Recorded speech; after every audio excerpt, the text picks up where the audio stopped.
अस्सलाम वालेकुम my chemist family. ये है आपका favourite channel your free academia. उन बच्चों का चैनल जो केमिस्ट्री समझ कर पढ़ना चाहते हैं। रटे वालों के लिए है कोई और चैनल। सब बोले 10 time my passion my chemistry. Now study time starts. Okay बच्चों, आपको पता है कि हमने एनालिटिकल क्वेश्चन की सीरीज स्टार्ट की हुई है। ये सीरीज का मकसद बेसिकली आपको उन क्वेश्चन से अवेयर करना है, उन क्वेश्चंस के बारे में बताना है जो कि अक्सर स्टूडेंट्स जो होते हैं वो मिस कर देते हैं। ठीक है, मैं साथ साथ आपको गेस्ट पेपर भी बताती हूँ कि कौन से रिपीटेड क्वेश्चन है जो आ सकते हैं 2024 के पेपर के अंदर। और इसके अलावा मैं आपको ये भी बताती हूँ कि किस तरह हमने अपने क्वेश्चंस को पिकअप करना है, और इसके साथ साथ हमने किस तरह देखना है कि हमें क्वेश्चन आएगा तो हमने किस तरह उसको अटेम्प्ट करना है। आज हम स्टार्ट करेंगे चैप्टर नंबर 13 बायोकेमिस्ट्री। तो बच्चों, वीडियो स्टार्ट करने से पहले मैं आप सबसे रिक्वेस्ट करती हूँ कि वीडियो को लाइक करें, एक से कमेंट करें, चैनल को लाजमी सब्सक्राइब करें और बेल आइकन को भी प्रेस करें ताकि नई आने वाली वीडियो आप तक फौरन पहुंच जाए। ओके बच्चों, सबसे पहले तो हमारे पास जनरली इंट्रोडक्शन आता है बायोकेमिस्ट्री का। तो आपको पता है कि बायोकेमिस्ट्री क्या होती है कि हमारे पास एक ऐसी ब्रांच होती है केमिस्ट्री के अंदर जिसके अंदर हम रिलेशन पढ़ते हैं बायो के अंदर और केमिस्ट्री के अंदर। मीन्स कि हम देखते हैं कि कौन से एलिमेंट्स जो होते हैं वो लिविंग ऑर्गेनिज्म की जिंदगी का हिस्सा होते हैं, उसका पार्ट होते हैं। ठीक है, यहाँ पर उन्होंने दो चीज़ें मैंशन की हुई हैं। एक हमारे पास उन्होंने माइक्रो मॉलिक्यूल्स मैंशन किए हुए हैं और एक हमारे पास मैक्रो मॉलिक्यूल्स मैंशन किए हुए हैं। ठीक है, तो आपने ये लाजमन देख लेना है कि माइक्रो मॉलिक्यूल्स क्या होते हैं और मैक्रो मॉलिक्यूल्स क्या होते हैं और कौन कौन से डिफरेंट टाइप्स होती हैं। और जो मोस्ट इंपॉर्टेंट एमसीक्यूज यहाँ से बन सकते हैं, शॉर्टकट से बन सकते हैं, वो ये बन सकता है कि ज़्यादा सोर्स ऑफ एनर्जी कौन होता है। तो आपको पता है कि मैक्रो मॉलिक्यूल्स जो होते हैं वो ग्रेटर इन मोलेकुलर वेट होते हैं, उनका जो साइज होता है वो ज़्यादा बड़ा होता है, इसलिए वो एनर्जी को भी ज़्यादा स्टोर कर सकते हैं, इसलिए वो हमें ज़्यादा सोर्स ऑफ एनर्जी जो होते हैं वो प्रोवाइड करते हैं। बेसिकली इंट्रोडक्शन के अंदर उन्होंने एक लाइन सब के बारे में एक पर्टिकुलर लाइन लिखी है जो कि उनको आइडेंटिफाई करती है दूसरे से। ठीक है, तो आपने इनको अच्छी तरह देख लेना है। देन बच्चों, कार्बोहाइड्रेट्स के बारे में जानने से पहले आपने इनको सबसे पहले जनरली समझने कार्बोहाइड्रेट्स क्या होते हैं। ठीक है, आप इस तरह समझ लो कार्बोहाइड्रेट जो हम रोटी खाते हैं, ठीक है, या फिर हम चीनी लेते हैं, वो क्या है, वो कार्बोहाइड्रेट्स ही हमारे पास। शुगर समझ लो आप इनको, कार्बोहाइड्रेट्स को। ठीक है, एनर्जी की फॉर्म में, एनर्जी पैकेट्स भी आप समझ सकते हो इनको। ठीक है, ये क्या होते हैं, पॉलीहाइड्रोक्सी एल्डिहाइड और पॉलीहाइड्रोक्सी कीटोन्स होते हैं। इनका फॉर्मूला लाजमन करना है, एमसीक्यूज में आ सकता है और बहुत बार आया है। देन आपसे मोस्ट इंपोर्टेंट क्वेश्चन ये पूछा जा सकता है कि किस तरह आप प्रूव कर सकते हो कि प्लांट्स होते हैं वो कार्बोहाइड्रेट्स को प्रोड्यूस करते हैं। तो आपको पता है कि प्लांट्स से हमें क्या हासिल होता है, ग्लूकोज। ठीक है, in the form of food greens. ठीक है, हमें पता है कि प्लांट्स हमें ग्लूकोज दे रहे हैं, हमें एनर्जी दे रहे हैं जो कि हम खाते हैं। ठीक है, तो ये किस तरह प्रोड्यूस करते हैं ये आपने लाजमन देख लेना है। उसमें तो उन्होंने बताया कि कितनी टाइप्स हैं हमारे पास। Then monosaccharides, oligosaccharides and polysaccharides. इनमें सेपरेटली लॉन्ग भी आ सकता है, वो पूछ सकते हैं write a note on monosaccharides and what do how you know about how well you know about monosaccharides. तो ये सारे आपने क्वेश्चन देखने हैं। ठीक है, और इसके जो मोस्ट इंपॉर्टेंट बात आती है बच्चों, वो आती है ग्लूकोज और फ्रक्टोज की। दोनों का फॉर्मूला सेम होता है, C6H12O6। जो फर्क आता है वो कहाँ आता है कि जो ग्लूकोज होता है वो होता है हमारे पास एल्डिहाइडिक फॉर्म, जबकि जो फ्रक्टोज होता है वो होता है हमारे पास कीटोनिक फॉर्म। ठीक है, इनके स्ट्रक्चर मोस्ट इंपॉर्टेंट है, शॉर्ट में भी आ सकते हैं, लॉन्ग में भी आ सकते हैं। देन बच्चों, यहाँ से जो मोस्ट इंपॉर्टेंट क्वेश्चन बनता है वो ये बनता है कि ये सोल्यूबल होते हैं वाटर के अंदर और स्वीट होता है इनका टेस्ट। ये तो हमें पता है कि कार्बोहाइड्रेट्स का स्वीट टेस्ट होता है। उसके बाद they can not be hydrolyse. ये हाइड्रोलाइज क्यों नहीं हो सकते, क्योंकि बच्चों ये सबसे पहले ही इतनी अपने लोअर फॉर्म के अंदर होते हैं कि ये फर्दर हाइड्रोलाइज हो ही नहीं सकते हैं। हाइड्रोलाइजेशन उस चीज़ की तब होती है जब वो मतलब कि अपनी हायर फॉर्म में प्रेजेंट हो। ये ग्लूकोज फ्रक्टोज ये जो लोअर मोनोसेक्राइड्स होते हैं ये तो पहले ही अपने इनके पास मोलेकुलर वेट इनका बहुत लेस होता है, तो ये फर्दर हाइड्रोलाइज नहीं होते हैं। बस ये बात है कि ये रिड्यूसिंग होते हैं नेचर के अंदर, इस वजह से इनको रिड्यूसिंग शुगर्स कहा जाता है। ये आपने देख लेना है कि रिड्यूसिंग शुगर्स क्या होते हैं, जिनकी रिड्यूसिंग नेचर होती है नेचर के अंदर, हम कहते हैं रिड्यूसिंग शुगर्स होते हैं वो। देन बच्चों, ओलिगोसैकराइड सेकंड हमारे पास टाइप है कार्बोहाइड्रेट्स की। ठीक है, आपने यहाँ पर जो मोस्ट इंपोर्टेंट क्वेश्चन बनता है वो ये बनता है कि आप किस तरह प्रूव करोगे सक्रोज का हाइड्रोलाइसिस। मोनोसेक्राइड्स की हाइड्रोलाइसिस नहीं थी, हमने पढ़ा है कि मोनोसेक्राइड जो थे वो हाइड्रोलाइज नहीं हो रहे थे, लेकिन जो हमारे पास सुक्रोज है या ओलिगोसैकराइड डाइसैकराइड्स वो हाइड्रोलाइज हो रहे हैं। ठीक है, और प्रोड्यूस कर रहे हैं ग्लूकोज और फ्रक्टोज। अब फर्क यहाँ पर क्या है कि ये रिड्यूसिंग भी हो सकते हैं और नो रिड्यूसिंग भी हो सकते हैं, तो आपने देख लेना है। ठीक है, तमाम के तमाम मोनोसेक्राइड्स जो हैं वो रिड्यूसिंग शुगर्स हैं, जबकि जो ओलिगोसैकराइड डाइसैकराइड्स हैं वो रिड्यूसिंग भी हो सकते हैं और नो रिड्यूसिंग भी हो सकते हैं। पॉलीसैकराइड्स का यहाँ पर बहुत कम लिखा हुआ है। ठीक है, तो हो सकता है कि आपके टीचर ने इसको थोड़ा सा डिटेल में आपको समझाया हो, आप वहाँ से भी कर सकते हो। ठीक है, पॉलीसैकराइड्स के ऊपर भी लॉन्ग आ सकता है, तो आपने अपने हिसाब से इसको मैनेज कर लेना है। अगर मैं इसकी आपको एग्जाम्पल बताऊं तो इसके अंदर हमारे पास ग्लाइकोजन भी आता है जो कि हम नेक्स्ट पढ़ेंगे। ठीक है, अमाइलोज आता है, अमाइलोपेक्टिन आता है।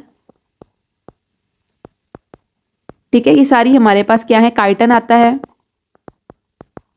ये सारी बेसिकली हमारे पास पॉलीसेकेराइड्स की ही टाइप है। पॉलीसेकेराइड्स के बारे में आप इतना याद करो कि हमारे पास जो प्लांट्स की सेल मेम्ब्रेन्स होती हैं वो इससे से बनी होती हैं, ठीक है, क्योंकि वाटर सोल्यूबल नहीं होते हैं, तो इसलिए हमारे पास जो सेल के अंदर वाटर की कॉन्सेंट्रेशन होती है वो उसको मेंटेन कर देते हैं और वहाँ पर ये एग्जिस्ट कर जाते हैं। देन बच्चों sources and use of carbohydrate से भी मोस्ट इंपॉर्टेंट है, लॉन्ग में बहुत बार आया हुआ है। इसके अंदर बेसिकली उन्होंने बताया हुआ है कि कौन सा स्पेसिफिक कार्बोहाइड्रेट होता है वो स्पेसिफिक फूड के अंदर प्रेजेंट होता है। तो आपने इसको एमसीक्यूज के हवाले से भी लास्ट में प्रिपेयर करना है, ठीक है, एमसीक्यूज यहाँ से आ सकते हैं। यहाँ पर जो एक बात उन्होंने लिखी हुई है वो लिखी हुई है हाइपोग्लाइसीमिया के बारे में। यहाँ पर उन्होंने कहा है कि हाइपो का मतलब होता है जहाँ पर लो शुगर लेवल आपकी बॉडी में प्रेजेंट हो ग्लूकोज का, और दूसरा इसका वर्ड होता है, इसका ऑपोजिट होता है हाइपरग्लाइसीमिया। जहां पर हाई ब्लड शुगर लेवल आपकी बॉडी में प्रेजेंट हो उसको हम कहेंगे हाइपरग्लाइसीमिया। ये सारे आपने यूज कर लेने हैं। देन बच्चों मोस्ट इंपॉर्टेंट क्वेश्चन है कार्बोहाइड्रेट है सोर्स ऑफ एनर्जी। वो आपसे पूछ सकते हैं कि आप किस तरह प्रूफ करोगे कार्बोहाइड्रेट जो है वो सोर्स ऑफ एनर्जी है, तो आपने बताना है क्यों, क्योंकि हमारे पास जब भी हम कार्बोहाइड्रेट्स को मीन्स कि उनको ब्रेक डाउन करते हैं सिंपलर सब्सटेंसेस के अंदर तो हमें एनर्जी रिलीज होती है। अब यहाँ पर उन्होंने आगे लिखा हुआ है शुगर जो होती है वो किस तरह ट्रांसफर होती है ब्लड स्ट्रीम के अंदर, लीवर के अंदर कैसे जाती है और ओबेसिटी कैसे काज करती है। तो आपसे पूछ सकते हैं कि हमारे पास जो कार्बोहाइड्रेट्स होते हैं वो लीवर के अंदर किस तरह स्टोर होते हैं, ग्लूकोज की फॉर्म में स्टोर होते हैं, सेलुलोज की फॉर्म में स्टोर होते हैं, कार्टन की फॉर्म में स्टोर होते हैं, किसी भी फॉर्म में पूछ सकते हैं, ठीक है। तो आपने बताना है कि वो ग्लाइकोजन की फॉर्म में कन्वर्ट होते हैं सबसे पहले और उसके बाद स्टोर होते हैं लीवर के अंदर। और हमारे पास मस्कुलर एनर्जी कैसे प्रोवाइड करते हैं, वो ट्रांसफर होते हैं किसके थ्रू, ब्लड स्ट्रीम के थ्रू, ठीक है, तब हमारे पास मस्कुलर एनर्जी प्रोवाइड करते हैं। और यही शुगर्स अगर हमारे पास सेल्स की स्ट्रक्चर के इर्द गिर्द मीन्स के सेल की जो वॉल है इसके गिर्द गिर्द इकट्ठा होना शुरू हो जाए, एक्युमुलेट करना शुरू हो जाए, तो हम कहेंगे हमारे पास ओबेसिटी हो गई है, फैट्स हो गए हैं, ठीक है बच्चों। टेस्ट योरसेल्फ कोई नहीं मिस करनी, मैं बार बार बता रही हूँ। देन बच्चों the use of dextrose in drips, तो ये मोस्ट इंपॉर्टेंट क्वेश्चन है, हो सकता है आपको इस बार बोर्ड में आ जाए। डेक्सट्रोज क्या होता है, बेसिकली डेक्सट्रोज जो होता है हमारे पास एक ग्लूकोज की फॉर्म होती है बट इट क्रिस्टलाइज्ड और नेचुरल फॉर्म, ठीक है। इसके अंदर क्या होता है बेसिकली हमें जो अक्सर कहते हैं कि ना पेशेंट को क्या हो गया कि उसका ब्लड शुगर लेवल बहुत लो गया तो उसको फौरन ड्रिप उन्होंने लगा दी है, तो ड्रिप बेसिकली क्या होती है वो डेक्सट्रोज ही होता है, ठीक है, विदाउट इलेक्ट्रोलाइट्स। आपने देखा होगा डॉक्टर जब आपको ड्रिप लगा रहा होता है, नर्स आपको ड्रिप लगा रही होती है तो बाद में ड्रिप लगाने के बाद तो थोड़ा सा ऊपर आपको इंजेक्शन एक फिलअप करती है और दोबारा उसके अंदर इंसर्ट करती है आपकी ड्रिप बोतल के अंदर। बेसिकली वो बाद में आपकी बॉडी रिक्वायरमेंट्स के मुताबिक आपको इलेक्ट्रोलाइट्स दिए जाते हैं, ठीक है। ये तो सिंपल शुगर सोल्यूशन होता है, जी तो लिखा भी हुआ है consider 5 grams of dextrose in each 100 ml of solution. ये आपने केमिस्ट्री में पढ़ा होगा 9th क्लास के अंदर किस तरह हम सोल्यूशंस बनाते हैं, ठीक है, वेट बाय वेट के, वॉल्यूम बाय वेट के, मास बाय वेट के, आपको याद होगा, ठीक है। तो ये उस तरह वहां पर सोल्यूशन बनता है। अब उन्होंने दूसरी बात बताई हुई है यहाँ पर कि जो डेक्सट्रोज होता है वो डायरेक्टली गिवन किया जाता है वेन के अंदर। जब भी कोई इंजेक्शन जो होता है वो डायरेक्टली वेन के अंदर दिया जाता है तो उसको कहते हैं इंट्रावीनस, और अगर वो हमारे पास मसल के अंदर दिया जाए तो इंट्रामस्कुलर। जो इंट्रावीनस थेरेपी होती है, इंट्रावीनस इंजेक्शन होते हैं वो बहुत ज़्यादा जल्दी काम कर जाते हैं क्योंकि वो डायरेक्टली हमारे पास वेन के अंदर जाते हैं, और वेन के अंदर आपको पता है कि ब्लड स्ट्रीम होती है, हमारे पास सारा कुछ वहीं से कैरी हो रहा होता है ब्लड स्ट्रीम के थ्रू, ठीक है, वेन्स के अंदर, आर्टरीज के थ्रू, तो इसलिए हमारे पास वो जल्दी हमारे पास डिलीवर कर देते हैं अपने फूड को, इंसान जल्दी रिकवर कर जाते हैं। देन बच्चों हमारे पास प्रोटीन्स आते हैं, प्रोटीन्स भी हमारे पास लॉन्ग क्वेश्चन है। यहाँ पर जो बच्चों यहाँ पे मोस्ट इंपोर्टेंट बात आती है वो आती है अमाइनो एसिड का स्ट्रक्चर। वो आपसे पूछ सकते हैं कि आप अमाइनो एसिड का स्ट्रक्चर हमें बताओ, तो आपने याद रखना है कि अमाइनो एसिड के एक स्ट्रक्चर के ऊपर आर चेन होती है, मीन्स के कोई भी अल्काइल ग्रुप होता है, एक के ऊपर कार्बोक्सिलिक ग्रुप होता है और एक के ऊपर अमाइनो ग्रुप होता है। एक बात मैं आपको यहाँ पे बता दूं, हो सकता है कि बुक पे नाम मेंशन हो, अगर तो आपके पास कार्बोक्सिलिक ग्रुप की जो कंसंट्रेशन होगी ज्यादा होगी, मीन्स के यहाँ पर 1 2 3 कार्बोक्सिलिक ग्रुप लगे होंगे तो वो हमारे पास होंगे acidic amino group, amino acid समझो। और अगर हमारे पास उनके अंदर अमाइनो ग्रुप की हमारे पास ज्यादा कंसंट्रेशन होगी, मीन्स के 2 to 3 हमारे पास ग्रुप अमाइनो ग्रुप लगे होंगे तो हम कहेंगे बेसिक अमाइनो एसिड्स, ठीक है। ये आप बड़े होकर पढ़ोगे, अभी मैं आपकी जनरल नॉलेज के लिए सिर्फ बता रही हूँ। देन बच्चों उन्होंने बताया कि एसेंशियल और नॉन एसेंशियल अमाइनो एसिड्स क्या होते हैं, नाम से कंफ्यूज नहीं होना है, ठीक है। एसेंशियल अमाइनो एसिड जो होते हैं वो हमारे पास हमारी बॉडी के अंदर नहीं बनते हैं, ठीक है, वो हमारी बॉडी को चाहिए होते हैं लेकिन हमारी बॉडी के अंदर नहीं बन रहे हैं, वो हमने डाइट्स लेने हैं। नॉन एसेंशियल अमाइनो एसिड क्या होते हैं, वो हमारी बॉडी के अंदर बन रहे होते हैं लेकिन हमें इतना चाहिए नहीं होते हैं, ठीक है, वो हम डाइट से लें, it doesn't matter at all, ठीक है। देन बच्चों है amino acids are building blocks of proteins. अब देखो यहाँ पर वो आपसे डायरेक्टली क्वेश्चन पूछ सकते हैं, how will you prove amino acids are building blocks of proteins. तो उन्हें बताना है कि प्रोटीन्स कैसे बनते हैं जब अमाइनो एसिड आपस में लिंकेज काज करते हैं थ्रू पेप्टाइड लिंकेज, तो हम कहते हैं कि हमारे पास प्रोटीन्स के स्ट्रक्चर बन गए हैं, ठीक है। When thousand of amino acid acid polymerise they form protein. जब थाउजेंड ऑफ अमीनो एसिड को हम एक साथ लगा देते हैं तो हमारे पास वो एक प्रोटीन का स्ट्रक्चर बन जाता है। तो आपने पेप्टाइड लिंकेज का भी फॉर्मूला याद रखना है, ये वाला, ठीक है। ये आपसे एमसीक्यू में पूछ सकते हैं कि पेप्टाइड लिंकेज का फॉर्मूला करेक्ट करो कौन सा है, ठीक है। जो बात बता रही हूँ मैंने सारे पास पेपर्स देखी हुई है, मैंने आपको इस वजह से बता रही हूँ, फोर्स कर रही हूँ, ठीक है। आप सारे पास पेपर देखोगे, स्क्रॉल डाउन करोगे तो आपके लिए मुश्किल होगा, इसलिए मैं आपको चीजें यहाँ पे इंपॉर्टेंट सेपरेटली वीडियो बना रही हूँ ताकि आपका टाइम वेस्ट ना हो और आप इस वीडियो से सब कुछ समझ लो। और यहाँ पर एक और बच्चों बात जो जरूरी है वो ये है, जब भी दो अमीनो एसिड आपस में मिलेंगे तो यहाँ से वाटर ने एलिमिनेट होना है, डिहाइड्रेशन होनी है, ठीक है। याद रखना है, वो आपसे हाइड्रेशन पूछ सकते हैं, डिहाइड्रेशन पूछ सकते हैं, कंडेंसेशन पूछ सकते हैं, कुछ भी कर सकते हैं। आप पूछ सकते हैं कि क्या होता है जब दो अमीनो एसिड आपस में मिलते हैं, किस तरह पेप्टाइड लिंकेज फॉर्म होता है, तो आपने कहना है कि डिहाइड्रेशन के प्रोसेस के थ्रू पेप्टाइड लिंकेज जो होती है फॉर्म होती है। Then source and use of proteins तो आपने लास्ट में करना है, लॉन्ग में भी आ सकता है, शॉर्ट में भी आ सकता है, टेस्ट सेल भी मिस नहीं करनी है। देन बच्चों लिपिड्स आता है, लिपिड भी हमारे पास क्या है, एक बायोकेमिस्ट्री के अंदर मोस्ट इंपॉर्टेंट कंपाउंड्स होते हैं। उसके अंदर सबसे पहले हमारे पास आते हैं फैटी एसिड। फैटी एसिड के दोनों स्ट्रक्चर हमने याद करने हैं, पाल्मिटिक एसिड और स्टेरिक एसिड, ठीक है, ये दोनों याद करने हैं आपने। देन हमारे पास source and uses of lipids है हमारे पास, ये भी आपने लाजमन देखने हैं, ठीक है। Then test your cell, hydrogenation of vegetable oil हमने कल के लेक्चर में देखा था कि किस तरह हम अपने सैचुरेटेड से अनसैचुरेटेड की तरफ जा रहे थे और मार्जिनिन वगैरह हम बना रहे थे, तो ये बेसिकली कल वाला ही टॉपिक है, आप इसको एक दफा देख लेना। देन बच्चों जो इंटरेस्टिंग इन्फॉर्मेशन है ये वाली रैंसिड बटर वाली। रैंसिड बटर का मतलब क्या होता है, मैंने रैंसिड के बारे में आपको पहले ही बताया था, जो खराब चीज होती है खट्टी होती है चीज, ठीक है। तो हमें देखा है जब कोई चीज खराब या खट्टी होती है, होते हैं, देख लो आपको फाउल स्मेल आती है, ठीक है, गंदी स्मेल आती है, वो किस वजह से आती है, वो आती है आपको ब्यूटेनिक एसिड की वजह से। जो ब्यूटेनिक एसिड होता है ये हमारे पास होता है कार्बोक्सिलिक एसिड, ठीक है। मैं कलर चेंज करती हूँ, शायद ना आपको विजिबल हो इतना था।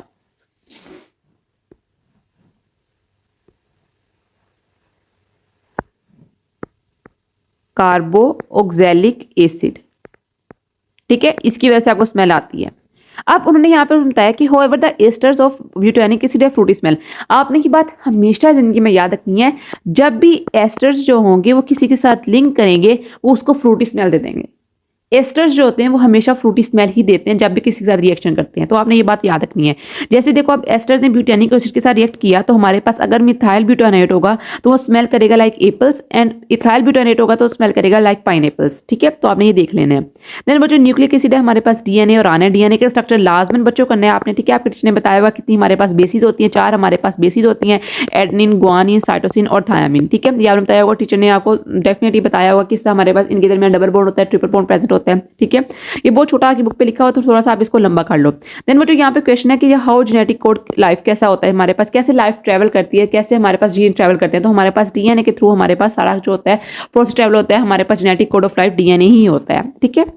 देन बच्चों ने बताया कि यूजेस क्या होते हैं डीएनए के, ये आप यहाँ से यहाँ तक पढ़ लेना, इसको ये आपका शॉर्ट भी आ सकता है, लॉन्ग भी। देन बच्चों उन्होंने राइबोन्यूक्लिक एसिड आरएनए के बारे में बताया है। जो मोस्ट इंपॉर्टेंट चीज यहाँ पर है वो ये है कि किस तरह हमारे पास डीएनए जो होते हैं वो प्रोटीन्स के अंदर बनते हैं। सबसे पहले डीएनए जो होते हैं वो स्ट्रक्चर होते हैं आरएनए के अंदर बनते हैं, आरएनए जो होते हैं बाद में सेंसाइज करते हैं प्रोटीन्स को, ठीक है। अभी इसको इतना डिटेल में पढ़ने की जरूरत नहीं है, आप इसको जनरली इसको स्ट्रक्चर ही देख लो, ठीक है। देन बच्चों विटामिन है हमारे पास, विटामिन के बारे में दो उन्होंने बात बताई है, एक हमारे पास होते हैं फैट सोल्युबल विटामिन और एक होते हैं हमारे पास वाटर सोल्युबल विटामिन, ठीक है।